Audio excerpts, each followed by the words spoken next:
so let's learn some oil pastel techniques. So I have my paper kind of sectioned off here into smaller sections so that I can show you the various techniques. So the first one is color blocking. So that is just covering a large area of your paper with a color. So a lot of artists, most artists in fact, who work with oil pastels use layers of oil pastels. So one way to build those layers is to start with color blocking. So there are a couple ways to color block, and that is the normal way, just kind of coloring like you would with a crayon, or you can use the side of an oil pastel. So I've taken a little bit of the paper off. It is a little bit sticky, so your hands probably will get a little bit dirty from working with oil pastels, so just something to keep in mind. These ones here have paper on them, so if you are kind of sensitive to materials like this, leave the paper on and don't worry about color blocking with the side. Otherwise, you can peel paper off and block in a large area like that. We can also blend with oil pastels, and that's probably one of the most intriguing things about them. Now, when you're blending, you really need to think about the color wheel and what colors work well together. So think about using neighbors on the color wheel.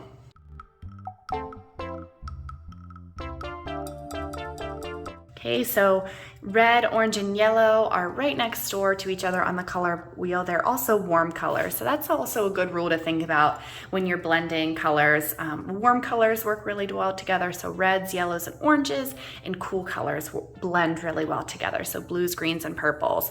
So you can use your finger to blend, you can use a tissue to blend, Q-tip. You can also even just blend with the oil pastels themselves.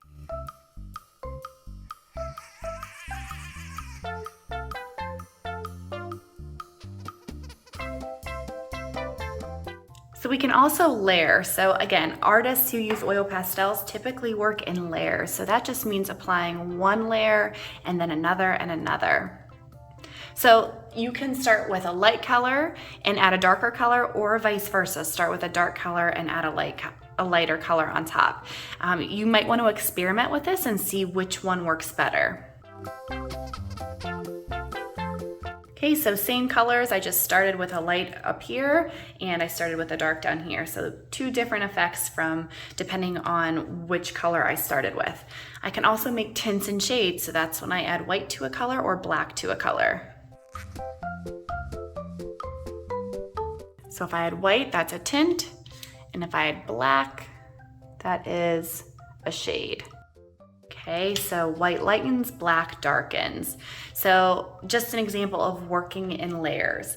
I can also do something called stippling, and that's basically when I use little dots to create texture.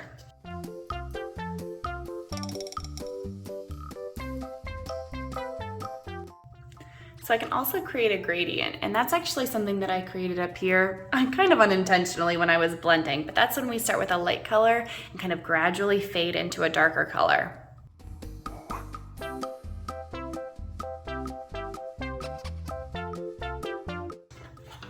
So the other thing I want to mention is that you can use a scratching tool to help lift up some oil pastel. So I have a little bit of black here from my finger. I had some black on my finger from previously smudging or smearing and blending, and I got some black here. So I can use this tool, the scratching tool, to lift some of that black up. So kind of like an eraser. I can also do something called Scumbling. So that's kind of like a scribble. It creates a lot of texture. So it's basically just kind of twisting and going back and forth to create a little bit of a texture. So I'm kind of twisting my hand, my wrists, my fingers, and also going back and forth with my arm. Kind of reminds me of grass, like in a field or something. I can also do Sgraffito. So Sgraffito is great for creating texture or just kind of using letters or words. So I'll show you a couple of different kinds. So I can write in this, right? I can do something like that, or I can create texture, make it look like grass by scratching. So this is great for, again, grass, texture, feathers, fur, hair. I can also pull some of that color up.